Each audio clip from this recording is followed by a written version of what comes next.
brought to you almost live from the Dude in the Basement Studios. Why? Because that's where the good stuff is.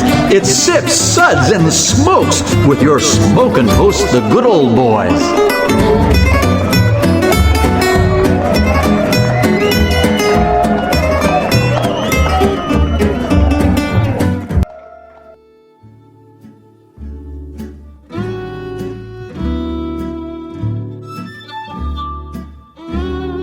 And now it's sippin' time.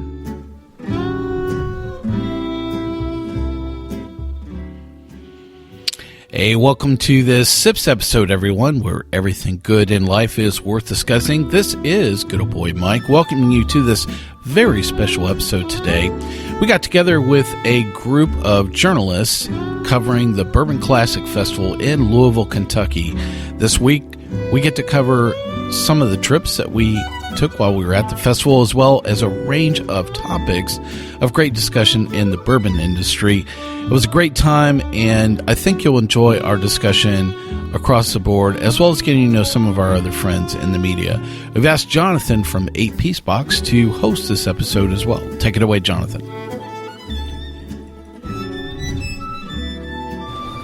Hey, this is Jonathan from 8 Piece Box, and we're here in the lovely Kentucky Center for the Arts, where we're in the midst of the Bourbon Classic. This is Louisville's big celebration of what attorney Lionel Hutz called the brownest of the brown liquors. A big event that's happening, and we decided, since we're going to have a whole bunch of great bourbon minds, bourbon podcasters, bourbon bloggers, that we'd get us all together and record one massive podcast. So that's what we're doing here, and I thought I'd start by just going around the table and everybody say who you are and what your outlet is. I'm good old boy Zane with Sips, Suds, and Smokes. Hey, it's good old boy Mike, and I'm also from Sips, Suds, and Smokes. And Mike is running our sound. I should give him a shout out right now. This is Bill with Modern Thirst. And this is Matt with Modern Thirst. Chris with Bottom of the Barrel. Melissa with Bourbon and Banter. This is Darren with Bottom of the Barrel. This is Charlie with the Charlie Tonic Hour. And that makes me Ginny Tonic with Charlie Tonic Hour and Bourbon and Banter. Dual representation. I'm Tamara with 8 Piece Box. And so we wanted to start by thanking a few people. We've had a great few days. Want to give a shout out to Dan and Four Roses, definitely. Want to thank Lorraine and the Bourbon Classic for giving us some space here to record. We want to thank Larry at Mint Julep Tours for being awesome. Larry for life. Go Larry for awesome. Life. Hashtag Larry for Life. And we want to thank the late, great Elmer T. Lee for fueling today's podcast exploits. So we've been on the road for a couple of days. We've been able to travel around a little bit and see some great stuff. So we started at 2 days ago, I guess, at Kentucky Peerless. So who wants to talk a little bit about our experience over there? I'll just mention that I live here in Louisville, and I've probably driven past 6th Street 50 times and didn't even realize where it was, because it's just on the side of Main Street. You don't tend to just far enough out that it's hard to quite see unless you're looking for it. I'm going to break the glass. The dude loves his wood. He is. He does love the wood, yeah. And we should say that it's the most precise craft always distillery. That one guy. It really is. Yeah, there's that one lecturing us about this being a family. Yeah. Podcast. How long did that take? Really? Although I do think everyone. You haven't listened to the podcast, have you? Not that family. But you were saying about precision. Yeah, I mean, so I've never seen a craft distillery as obsessed with precision. I think everything he showed us, he said, this is within half a pound of grain. Everything is within half a pound. A quarter of a degree, a tenth of a degree temperature. Yeah. Well, and he was talking about doing that so that everything is always consistent, but you're working with agricultural products, and you're always going to have some inconsistency just with your base ingredients. So I'm not sure that level of precision is really necessary. Well, I think you want to control what you can. The things that you can have under your control, you want to try to do what you can with. And I think it's an example, and we'll talk about Old Taylor as well. I mean, the problem with opening a bourbon distillery is that you can't really have any product for a few years. For at least legally 2 to 4 years, you can't release anything called bourbon. You can release other things, and they had some moonshine, some flavored, some lucky moonshine that they had, which was interesting. I mean, it was not horrible, but he was very unapologetically saying like, yeah, it's moonshine, it's not good. Like most we gotta pay some bills. Yeah, we gotta keep the lights on somehow. Try to like put their heart into it, be like, yeah, this is great moonshine. You're gonna love this, and he wasn't even trying to convince us. Well, I thought what was interesting about the concept of laying in a PLC unit right from the get-go was exactly the level of precision. And when you think about some of the most interesting products that have come about have been a result of a mistake. I used too much corn. I used too much water. I happened to, get a rogue, yeast strain, and there's a lot of head nodding going around the room here. So, the thing is that I really wonder if they're almost allowing some of the natural artisanship, to come through. That was part of I remember that was part of the discussion we had, kind of walking back was, what is the craft part of the craft distillery if everything is just a matter of precision? Aren't you just another scaled down version of Diageo, at that point? It's called marketing. But I think Tamara hit on something really interesting, though, because not every batch of corn is going to yield the same amount of sugar, depending on the crop conditions and when it was harvested. So even if they're going to try to be the most consistent distillery in the world, there's a very good chance that they're not going to be that consistent because they're trying to be so consistent. Whereas a Mary Ann Barnes or someone else who might go in and taste the distillate coming off and say, this isn't as sweet as it normally is, or there's something I don't like. I'm going to tweak the next batch to blend it together or something like that. The whole single barrel market is built on the fact that every barrel is unique, right? I mean, there's a huge market in if there. every barrel were the same, then they'd all be the same. Yeah, it just tastes like they're... I'm still okay with them label trying it, product. I mean, I think you want to try to control what you can. So. Control what you can, and then let those variations come out. You can do that. But I thought it's a great facility. I mean, this is a facility with a lot of history. They were one of the distilleries that had a medicinal license during Prohibition that they were able to keep distilling during those days, I believe is what they were saying. And DSB 50. Yeah, they're 50 and they said they're up to what are the numbers they're giving out now? 2013 and past. Yeah, then in the 20,000s. So maybe 50. That's just amazing. Well, and I think the most important thing is that they let us taste a 10-month-old. I think it was 10-month-old rye. And it was fantastic. It was delicious. I could drink it today. It'd be perfect. At 10 months, it was absolutely fantastic. I can't even imagine what it's going to be at 2 years. Yeah, it's way better than the Willet 2 year is already. Yeah, that is going to be good stuff. Back at the facility itself, the thing that surprised me the most is I had no idea there was warehousing in downtown Louisville of any whiskey, and they had space for several thousand barrels there. Can we say fire violation? He did say it was the only, I think, Code 1 flammable storage in downtown Louisville was their warehouse, and it was very surprising. Yeah, coming soon to a news report. So when you hear the Great Louisville Fire...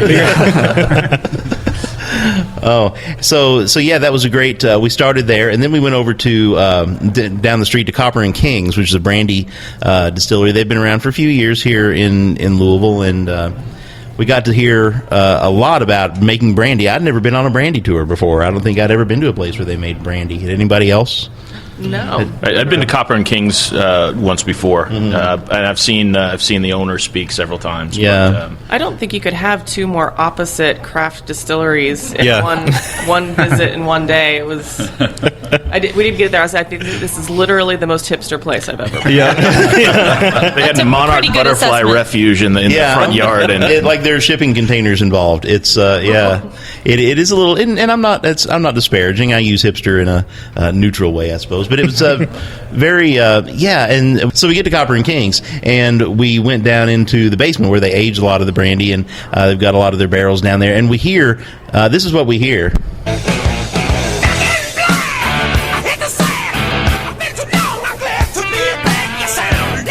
So there's just AC/DC blasting. At teeth-rattling levels. Teeth-rattling levels. It was really like, it took me back to high school is what it did. You were in my high school, you were issued a copy of that album. Minus the black lights. Pretty much. Who has the tat? No, I can't claim that. But and here we thought, hey, they're just hanging out there having a good time. But But apparently this is something they call sonic aging, where they have a more temperature-controlled area in their basement.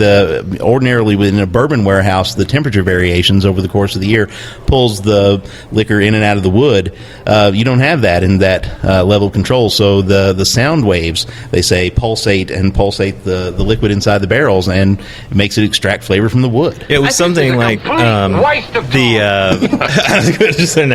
ethanol was lighter than the water, so it would ricochet off the barrel and then come back in. Bull crap. I know. It was also a philosophical thing for them. All the stills were named after women in Bob Dylan songs, and he repeated. Well, that I buy. It was like ISIS. Their new series is called Kraftwerk, which I can't say without the German inflection, but still Kraftwerk. But so I think they're trying to tie it into their whole music philosophy. I'd like to see them try some single barrel lines. This is our AC/DC line. We only played Back in Black the entire time this line.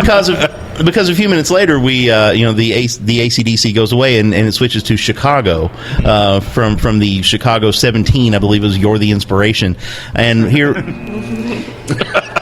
So we're wondering, and I agree, we're like, I'm guessing the AC/DC brandy is much better, at least much cooler. I think that should be part of the label disclosure, on the back of the brandy. This brandy was made with the following choices of music and playlists. Like a set list. It's like, dude, I'm not biting the Peter Cetera bottle. Okay, it is not happening. There is nothing worthy of Air Supply and brandy in the same bottle. Yeah. They said they had played everything except Katy Perry down there. Like that was the line for them.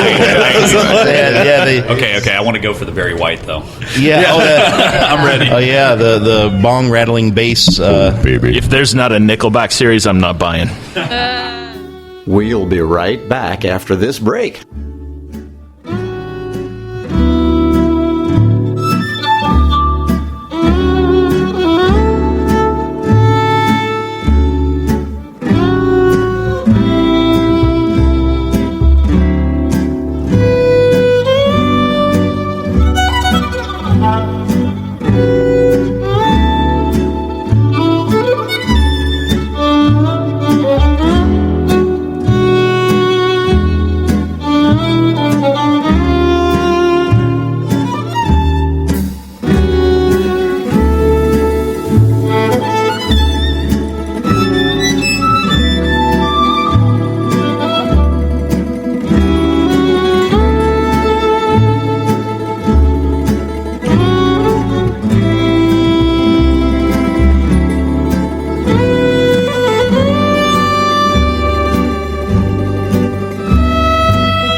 Oh, okay. But so we got to try all these, and I think a lot of us were really blown away. Craftwork was amazing. The Craftwork ones are amazing, and describe these. What's going on with these? The Craftworks are brandy. I guess it's their sort of reserve brandy, but it's aged in barrels that were previously used to age 4 different types of beer.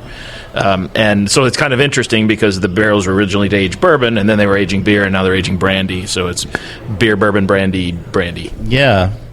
Yeah, so some of us that cross over and cover a lot of the beer products.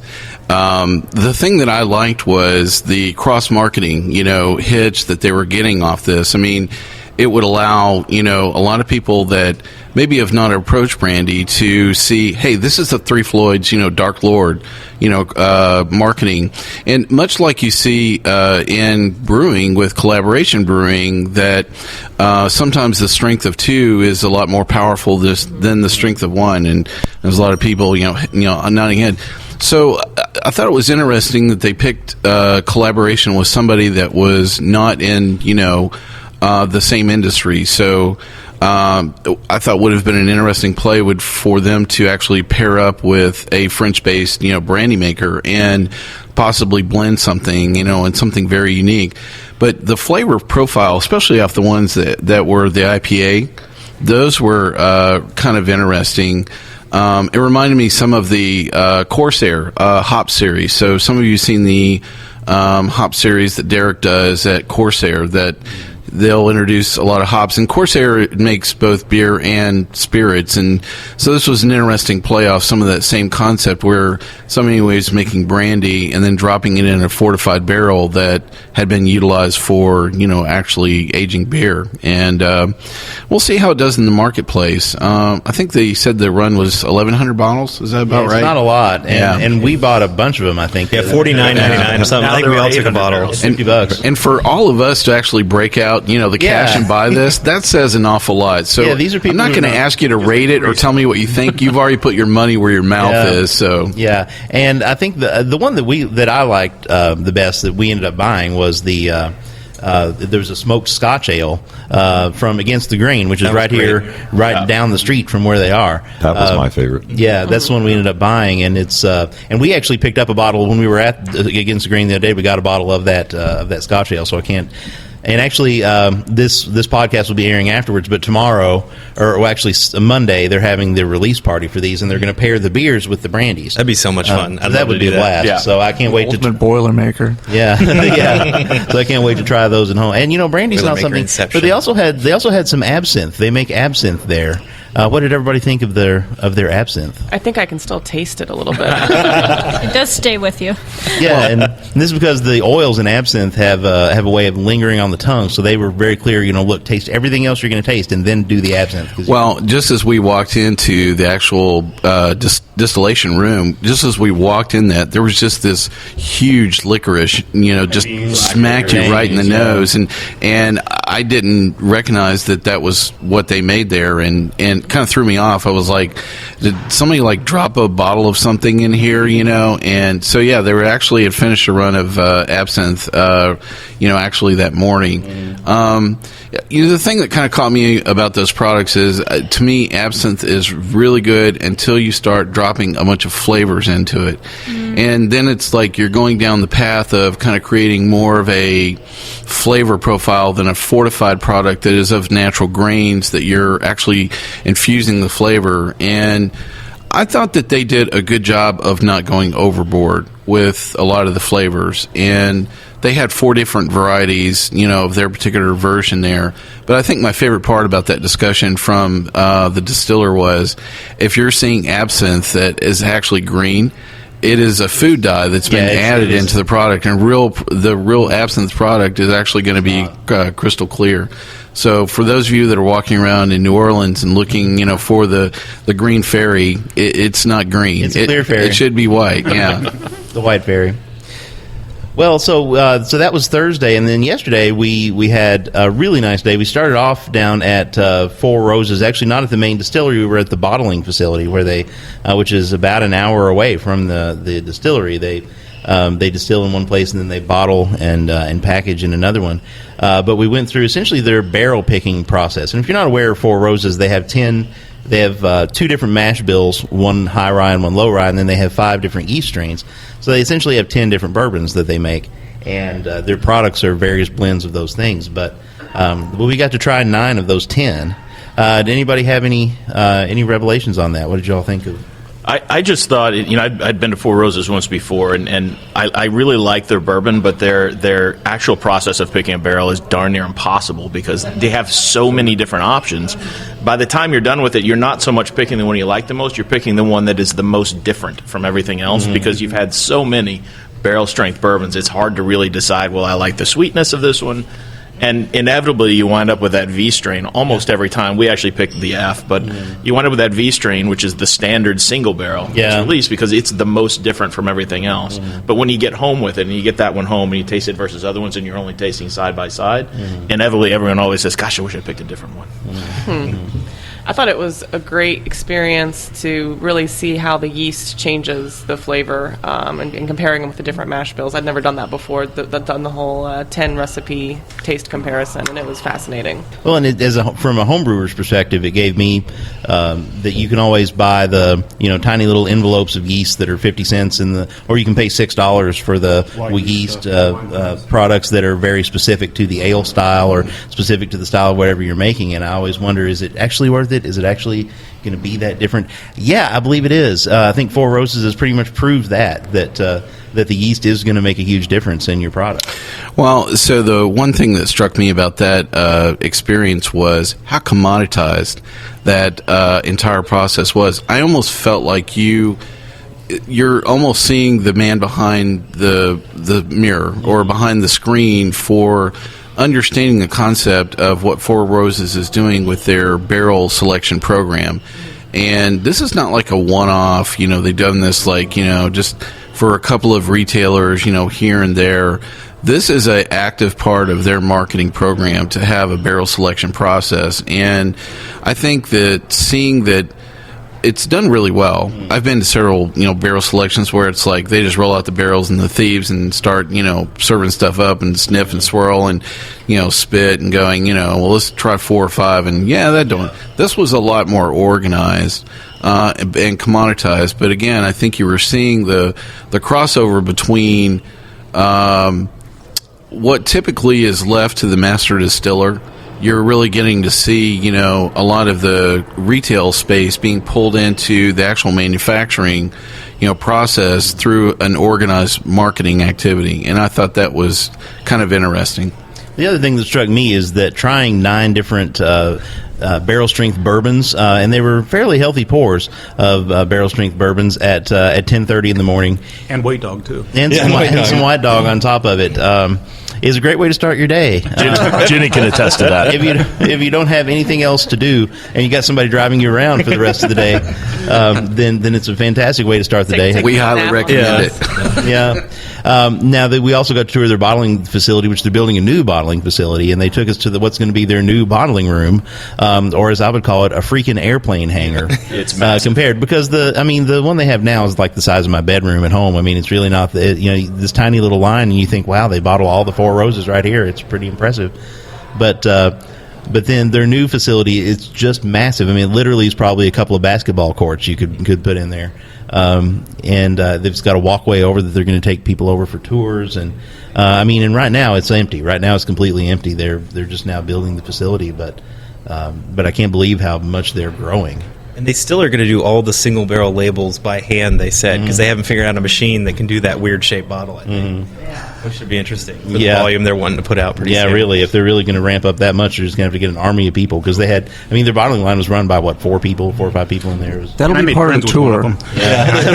You get to label a few bottles. It makes them legally handcrafted. Lick, stick, and we're walking. Lick, stick, we're walking. If you can write a few of these, write out a few labels while on your way, that'd be great. Well, they're moving to so much, it's going to be so much more automated. I would think they could have a few more people signing bottles. It makes it a little more economically feasible if you don't have as many people in production to that get them all a Sharpie and send them on their way. Definitely that whole concept of that packaging facility reminded me an awful lot of Sierra Nevada Mills River, or Mills Creek, I'm sorry, and where you could... They had a catwalk that was kind of over. It was built for as a tourist production facility, but even hearing that they were going from a 6-fill head to a 40-fill head,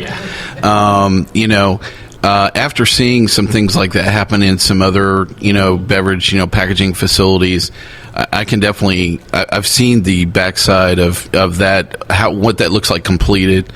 And I think it's going to be pretty cool. And I think a lot of people will want to walk through, but it's, take a sip, lick one, stick one, and we're walking. I'm still not, I asked them this specifically too. I'm not entirely sure that the logistics of this are going to work out for them. I know as the Diageo contract ends and they take on 40% additional capacity on the stills because they're no longer producing for Bullet. They're still talking, if you add 40% on the production side, they're bottling and packaging, they're adding, it's a multiple times increase in the production capacity. So I still feel like there is going to be a bottleneck at some point of the amount that they can produce versus the amount they can put in a bottle.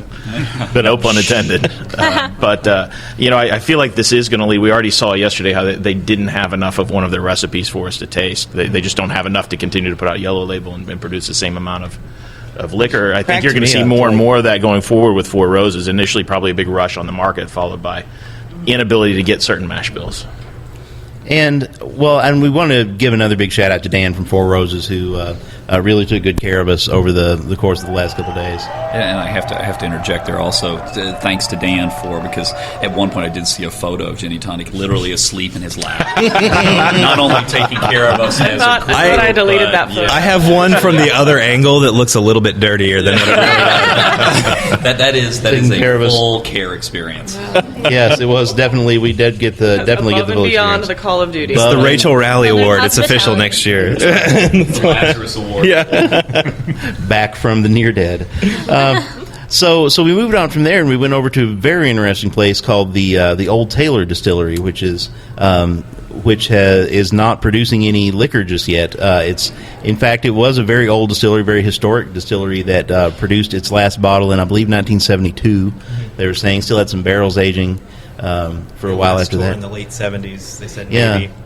So it's been a long time, and this property was recently in the last. I think they said it was about 2 years and change ago. It was bought. It was bought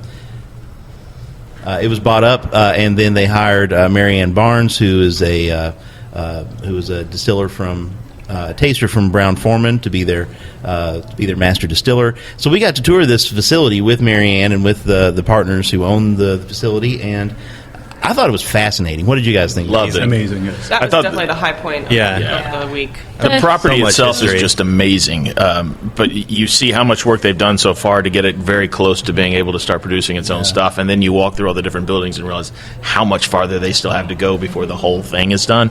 It's an undertaking. And it was responsible for bourbon tourism. It was the beginning of not only that and of bottled bourbon in any sort of mainstream market, which is the beginning of what we all are doing at this point. Yeah, And it's absolutely walking into a piece of bourbon history. It's this place you go and you can't even imagine the scale, the amount of land that Old Taylor Distillery takes up, and the buildings and everything. And the team at Old Taylor is doing a really great job. And this was built as a showplace. It was really built by Colonel Taylor as a showplace, and I mean as a castle. And there's all these Windsor. I think they said their gardens were based on Windsor Castle's gardens, and they've tried to restore a lot of that. They brought in some serious landscape architects who really made those gardens beautiful again. And these were grown up. I mean, these were just basically grown over. They had to, hack away with machetes to get down to these fountains again. It felt exactly like Sleeping Beauty's castle, kind of.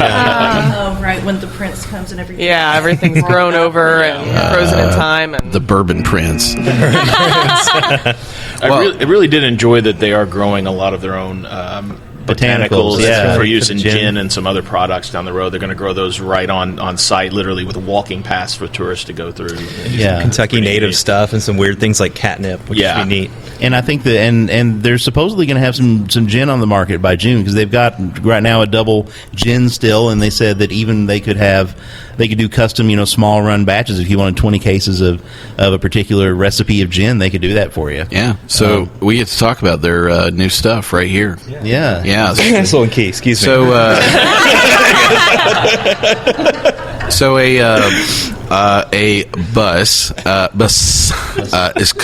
bus club exclusive is that the name of their brand that they're going to produce out of the Old Taylor Distillery is going to be called Castle and Key. So that's going to be the official name for these products. And Mary Ann went through a wide variety of their product lineup. So Jonathan talked a little bit about they're going to make a couple of 4 different versions of gin. They're going to have a few gins out, and then I know they're going to do some bourbon. They're going to get some it's bourbon. It's going to be a bottled and bond bourbon. Yeah, bottled and bond bourbon. I think that's going to be they want their flagship product. I think all of us stood up and applauded when she said that. I mean, I was just like, wow, you talk about so worthy of making that, in this facility. Yeah, it was going really back cool. to that being Colonel Taylor's passion was the bonded, preferred the bonded version. So I think that's definitely keeping in the history. And of course, they can't use the name. I mean, they can't use the Taylor name that's owned by Sazerac. So they have to. So they had to come up with a new name for their product. But I think it's going to be fantastic. I think that the passion behind that place is so evident. Yeah, so be sure and check all of our particular media outlets for more information on Castle and Key products, as well as keep your eyes peeled for those products showing up maybe as production hits in 6 or 7 months from now. So, and I think that place will be set up as a Bourbon Trail, destination tourist place. Maybe another year. I think in a year or two. I think in 5 years it's going to be stunning. Oh, it's going to be amazing. It's going to be. It's like the Disneyland for bourbon drinkers. Yeah, I think it's going to be a destination. No doubt. Well, I was actually thinking more like the Biltmore than the Biltmore. I mean, with the size, a little Biltmore vibe. Hopefully, they won't charge like $100 to get in. They can have a little. It's a small batch after all. I was thinking of a little ride. That you step in. It's a small world after all. Just well, for they do have the train tracks. Yeah, there are train tracks already. So I can see Rachel just getting stuck on that ride for days on end. It's a good place to be stuck. Yeah. You're going to be stuck. So we finally got back and got to do some the official Bourbon Classic for us kicked off last night. There've been a lot of events this week, but we all made it to the cocktail competition last night. This is where they have 9 different teams. And it's a small plate. It's a local chef. They're not all local. They actually were a couple that were brought in from elsewhere. One from Pittsburgh and one from New Orleans, from Dickie Brennan's.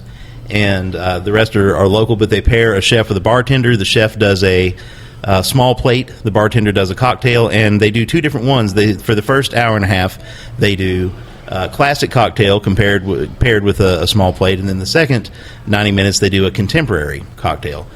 Paired with a small plate. So what thoughts did anybody have about this? Lots and lots and lots of bitters and lots of ginger. Lots of bitters. Very bitter. I honestly, try to compare this to last year, and what I really came away with is I don't really feel like a lot of the teams got together beforehand between the bartenders and the chefs. I feel like they each probably came with something that they really liked. I think they probably collaborated with it, but I don't feel like they tasted them together and right. Yeah, the stuff. Idea yeah, than anything. Yeah. It just didn't feel like that. I didn't feel like a lot of the cocktails and the food really meshed it all together. A few did, but a couple did. But I guess the overall feeling I got with the classic round, the problem is how do you make classic cocktails interesting and something interesting and new, because there's a couple of Boulevardiers.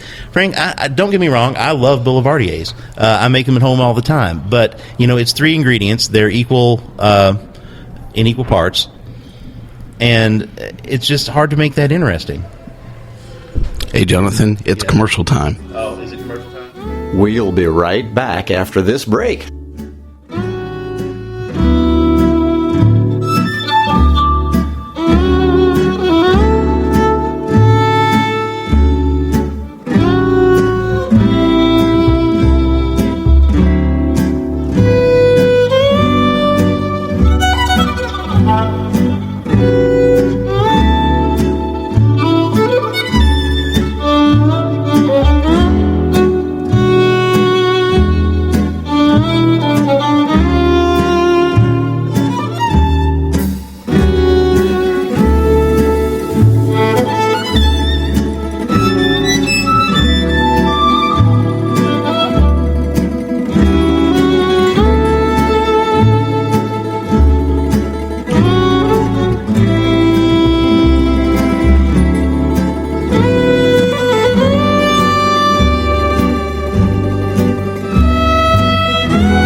Dabble, do you? All right, we're here at the Bourbon Classic at the Kentucky Center for the Arts, talking with our bunch. We were talking about we were getting some weird hand signals from our sound guy. I know what that one means. That one I'm familiar with. It sucks. I think it sucks. Yeah. Awesome. So, okay, next topic, and I'm gonna start with Bill on this one because I know he's had some thoughts. We're going to talk about disappearing age statements. First of all, not everybody listening, I just want to explain really quickly what an age statement is. This is if there's a number on a bottle, if you have something that says, say, Elijah Craig 12, that means that the youngest bourbon in that bottle is 12 years old. Can't be anything younger than that. You do not have to put a number on a label. And then it can be whatever you want. So within reason, within laws, it has to be at least 4 years old and all that. But if you put a number, 2, if you put an age statement, 2. But if you put a number on there, nothing can be younger. So what's happening to these things, Bill? Remind me again what words I'm not allowed to say.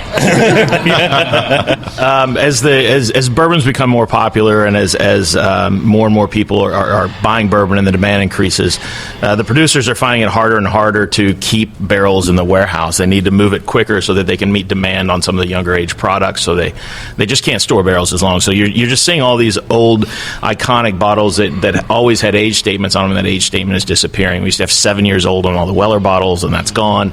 And most recently, the one I think that's really hit close to home for me is the Elijah Craig 12-year, which was the iconic age-stated small batch bourbon, and it has been for so long. What really, I think, angered a lot of people is that a year ago they took the age off the front of the bottle, and every Heaven Hill representative from the checking cashier at the gift shop up through the president of the company swore, we're not getting rid of the age statement. We just wanted to change the look of the label, so we moved it to the back, and 11 months later it's gone. Yeah. Yep. And that was frustrating. I do understand the economy of the situation. I understand that it's harder and harder to age something 12 years before you move it out because you're not making any profit on it for those 12 years, and you're just paying tax. Well, and then what happens is you can start off, for a few months you can say, oh, it's the same stuff, and you can make it the same stuff for a while, but then gradually you shift that flavor profile until you're basically got an 8-year product. And every barrel you take that was originally going to be a 12-year-old barrel and you move it to a younger product means that the next batch of that formerly 12-year-old product is going to be that much younger. Yeah. Until you get to whatever that new minimum is, and with no age statement on the bottle at all, it could be a 4-year-old product in 5 years, and we would never know except that it tastes like garbage. Well, the thing that strikes me about this is another crossover into the wine world. And so, how many of you have had vintage Galileo? Yeah, because it did exist at one point in time, and they moved much through the same path where they moved to non-vintage blends in the wine world. And the thing that I don't think that the bourbon producers are recognizing here is that once you walk through that door, you cannot walk back through it. So you can't, mark it as Elijah 12, take the age statement off for 5 years, and then bring it back and think that consumers are not going to be confused with that over time as well. And so I think this is... one, it's not a novel marketing concept at all. No. And the thing is that I don't believe that a lot of the producers recognize that they're going to have to undo what they're doing right now, and what is going to be the long-term harm to their brand by going through that one-way door. Because And the question is, in 5 years, are they going to come back out with an Elijah Craig 12 and charge $55 a bottle for it? Well, what I don't understand is that if you need to put out Elijah Craig, if you can't support the 12-year and the volume that you're doing it now, and their excuse is they want to grow the brand, meaning they want to sell more of it than they are today. Yeah. But if you can't, if it's a matter of not being able to support what you're doing today, and you want to put out a younger product, that's called Evan Williams. Yeah, you already do that. Yeah. You all you're doing now is diminishing the value in the brand that you've been building for the last 25 years. You're cheapening your premium stuff. You should increase production of your cheaper stuff, not decrease the premium. I pay more for the 12. Sure, absolutely. Yeah, I mean, there's a reason Evan Williams is $10 a fifth. I mean, it's fine, but it's you pay more for a premium product for that age. Yeah, and this is exactly the problem with craft distilleries. Is a lot of them kind of neglect the age statement. The one that I really appreciate is Smooth Ambler. They released Contradiction about 2 years ago, and they listed on the back how much of a percentage that it was of their 2-year-old wheated bourbon and of MGP's 7 or 8-year-old, or actually they use their 10-year-old rye bourbon. Mm-hmm. And just knowing that is something that the market really appreciates, and I don't know why a lot of the bigger producers are kind of backing away from that. And they've been putting out like their different ages as it goes through in those very small bottles, the Smooth Ambler ones. And that's been fun to try because you know it's exactly what's in there, what's coming from there still. And at some point they switched from a pot still to a column still, and so that's kind of fun to compare those two. But give us something to try. We like it. So let's move on. Accelerated aging. Somebody explain the idea of accelerated. All right. Me and Chris have done a lot of research into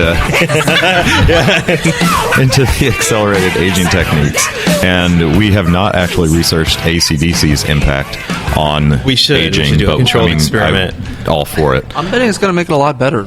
Yeah. It can't hurt. Well, so the basic idea is you take something that's young and make it taste older than it actually is. And the oldest method that we've seen out there is almost like the barrel tea method. So you have your young distillate, 6 months to a year, whatever, chop up the barrel that it was in, or a barrel of something that had older whiskey in it, put that in there. Places do it a little bit differently, like Cleveland uses an oxygenation technique and mixes it around. Comes out, it supposedly tastes older. Idea being more surface area on the barrel chip, you're getting more in and out expansion. It's not good. It has not worked. So I'm going to flip the question around. Which is the greater sin? Removal of the age statement or accelerated aging? As long as they're upfront about what they're doing, the accelerated aging techniques, okay, fine, whatever. Be an educated customer, basically. Yeah, the disappearing age statements is a greater sin, in my opinion. I don't even know if I can call it a sin. It's just really unfortunate. It's disappointing. It's definitely a sin. I understand the economies of the business necessitate some of those things, but it's really sad to see if you've been a bourbon fan. It sounds like you're trying to get something over on your customers. Yeah, I mean, that's kind of what you're doing. I did not see the price of Elijah Craig go down when the whiskey got younger, by the way. So, exactly. No. Well, and this is something you see a lot in the craft beer industry now because there's such a demand out there for barrel-aged beers, but there are only so many bourbon barrels. There aren't, it's getting hard to get old bourbon barrels now for people to age their beers in. So there are a lot of people out there trying to figure out what makes that flavor profile happen. What are those compounds? But they're starting to learn their lessons a little bit on that. That accelerated aging in a bourbon barrel beer is not always a good thing. It doesn't always have the effect that you want. Yeah. I think that the distilling industry has yet to learn that lesson. Yeah, when accelerating aging, it hurts the company that's doing it. Yeah. People will learn and where the loss of the age statements hurts the industry. And that's a big difference. Yeah. And the only one that kind of excited us was Lost Spirits, which I don't know if you guys have heard about them. Yes. They have like a bomb reactor, they call it. It's this proprietary, it looks like a little metal sphere, like something from a James Bond movie. And they've tried to take the science such that they actually esterify the short chain fatty acids first, so lengthening those, which give you a lot of the flavors. Then they put in charred oak, break that down to extract aldehydes and esters, get more flavor, and then they do a third step, which further lengthens those chains into medium and long chain fatty acids. And they did a rum that supposedly had the same chemical analysis as a 30-year-old historic sample in something like 2 years. It was a year and a half, 2 years. Right. So better liquor through chemistry. Exactly, which is the title of our article that we wrote about this. If you want to look it up on Bottom of the Barrel. But that one sounds cool. I haven't tasted it. Supposedly they're going to be doing a bourbon soon. I don't have much faith, but I enjoyed that they're actually like delving that deep into it and trying to figure out rather than we chop this up and we put it, in another there is a lot of effort and research going into it, and I'm skeptical of the ones I haven't tried, and I actually got to try one sometime a number of months after we wrote our article going through all these things. But Bonnie and Clyde. Oh, yeah. Not Bonnie and Clyde. Hatfield and McCoy. Yeah. That's some sort of historical. One of those. Hatfield and McCoy. So they use the TerraPure process, which has bought the Charles Medley Distillery, by the way, so they're going to be putting out a product through them. I have tried something with a TerraPure, but it wasn't that. It was good. It's not worth the $45 that they're charging for it, but it was good. And then I got, the owner was there at this whiskey festival I was at in South Carolina, and it's made in Charleston. And they distill, product, and they put it through the TerraPure process, which does magic stuff, and it looks like Chick-fil-A the Chick-fil-A lemonade machine. So that takes, a couple hours or however long it takes. They literally then put it into a bag full of chopped up barrels for 18 hours, and they're done. And it's very drinkable. It was very drinkable, and it was interesting in that regard. If they priced it lower, it'd be... okay, but I'd love to do a blind tasting someday, like maybe next year at the Classic or something. Bring some of these in, see if we can tell the difference. Yeah. We did a blind tasting of Cleveland. Oh yeah, and Knob Creek. How'd that go? Not hard. That's like not a fair comparison. You need to do something way lower on the shelf. I did that because that's what they said they really. They said they would put their up, put it up against that. So no is what you're saying. That's okay. Another non-sponsor of anything. So let's do one more topic. Let's talk about up-and-coming distilleries that people are excited about. Starlight Distillery sorry, I'm so excited about this place. So they just started distilling bourbon and grain spirits in... Everyone's laughing at me. I'm glad she's so excited because they're sponsoring your site. That's why you leaked out your share, Melissa. So, That's not true. I know, but I thought they should be paying you as much enthusiasm as you had. They're great friends. They make some fantastic bourbon at only 2 years old because they're doing all of the right things. They're not trying to shortcut the aging process. They're doing 53-gallon barrels. They're making it in good, wholesome ways. They're using their own corn from their own farms. It's just really, really great bourbon at the age. And they're also making fantastic gin, rock and rye, and all sorts of stuff. Unfortunately, it's only distributed to Kentucky and Indiana. So good wholesome ways so they don't play AC/DC. Yeah. They do not play AC/DC to their barrels as far as I know. They play hymns. What are some others that people are excited about, up and coming? I mean, Smooth Ambler I've been excited about for a long time, but I think they're now a player. I don't think they're up and coming anymore. But the Peerless Rye, that's got me really excited. Yeah, I'm really looking forward to that. Up and coming, this is kind of cheating, but the Evan Williams Experience downtown Louisville, we got the opportunity last year with the Bourbon Classic to taste their 1-year-old product. Charlie Downs. Already fantastic. Yeah, very It was amazing they obviously last year. put it in their sweet spots in the warehouses, but that will be exciting whenever they eventually get around to selling it, if I can find it. I think the rye that we tasted at 10 months at Kentucky Peerless was fantastic, and I will be more than happy to buy it. We all like that, in case you can't tell. I'll be in line to buy that. I'm sure it won't be cheap, but I still want one. So. I like Fuse Spirits. I've had some really good stuff from there, and I think they're gonna be doing some good things. I haven't had them, but their bottle design is gorgeous. I love the old timey medicinal type bottles that they have. All right, let's. So one more question. Anybody's excited about trying tonight? Tonight is the grand tasting at the Bourbon Classic, which means there's what gives you a bourboner for tonight? What gives you a bourboner for tonight? No pepper bourbon cocktails. But anything in particular that is out there that you've not gotten your hands on? I think most people here tend to get their hands on things that they want to try. But we saw some cases of Stag Junior downstairs, and that's one of my favorites. So I'm very, very happy to sip on some. That's exciting. I didn't have any of the Eagle Rare out of BTAC this year, so that's one thing that I didn't try this year's release. Yeah. I'm always curious to see what Wild Turkey's got, just because I love pretty much everything their new single barrel rye. Have you had it yet? I have not, and so I'm looking forward to that. It's good. Yeah, and every time I go to buy a bottle, I just can't pick which one I want, and so I'm looking forward to just seeing what they've got. And they're doing the Forgiven again, which I thought was actually I kind of liked it. I mean, it was different. It was but I'm curious just to see what they've got going on now. Yeah, I thought what was interesting was how everybody just drew a dead blank when you threw the question, and I'm like, wow, I've tried almost nearly everything that's on the market. Holy cow. I've got a really weird one, like the Calumet, which they made a cocktail out of last night that was really good. I haven't had the bourbon, so I wanting to try that. I saw some cases being loaded in downstairs, so we're happy about that. Awesome. Well, I guess it's time to close it down. We got to go get some bourbon drunk. So I'm just going to go around and these pants have got to come off. I will be relocating my seat. Closer to Darren's lap. So let's we'll just kind of go around. Sips, Suds, and Smokes. Where can we find you? Hey, you can find us on a lot of radio stations, almost all over the globe. We're on about 200 radio stations. You can reach us online, www.sipsudsandsmokes.com. Our outlets online are on iTunes. Our native host is Spreaker. You can catch us on. We have our own Android app. We're on Stitcher. We're on YouTube. They are difficult to avoid. We're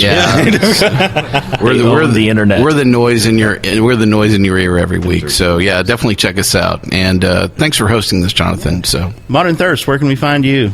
We're at modernthirst.com, and you can find our new podcast on iTunes and several other. Everywhere you find pretty much everywhere. Yeah. Bottom of the Barrel. Yeah, you can find us at bottomofthebarrelbourbon.com. Twitter's a good place for us. We reply quickly if you've got questions, and we don't have any of these sort of big fancy equipment or anything, so we can answer pretty quick and get it recorded. At Bottom of the Barrel, BOTB Bourbon, Twitter. That's it. And so Bourbon and Banter, where will we find you? We're at www.bourbonbanter.com. And you can also find me, Melissa Alexander, at A Glass of History on Twitter. Nice. The Charlie Tonic Hour, where would we find you? We're, of course, at charlietonic.com and at bars all over the city of Cincinnati.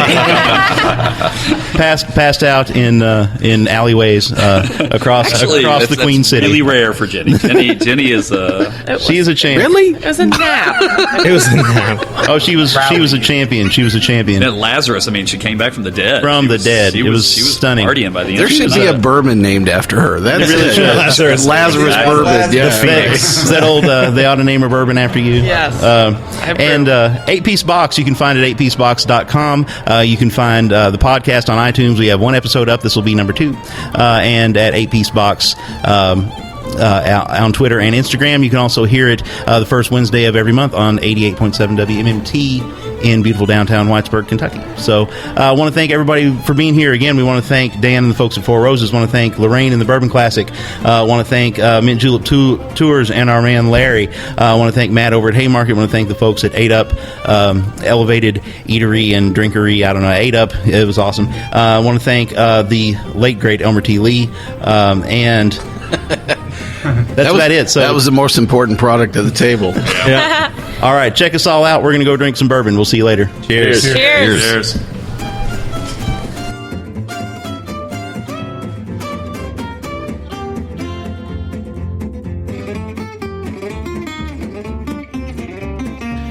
Hey, we hope you've enjoyed this episode covering the Bourbon Classic Festival in Louisville, Kentucky. Those folks on this episode have some really great coverage on bourbon that you should check out. Hey, we love your feedback as well, and you can reach us online anytime at info@sipsudsandsmokes.com. Our daily tasting notes flow out on Twitter every day. Our handle on Twitter is at SipSudSmokes, and our Facebook page is always buzzing with lots of news. Another quick thanks to the Bourbon Review and Lorraine at FSA for inviting us to cover this really great event. If you love bourbon, you should make plans to attend this great bourbon festival next year. For now, join us once again on another episode of Sip, Suds, and Smokes. This is good old boy Mike asking you to keep on sipping.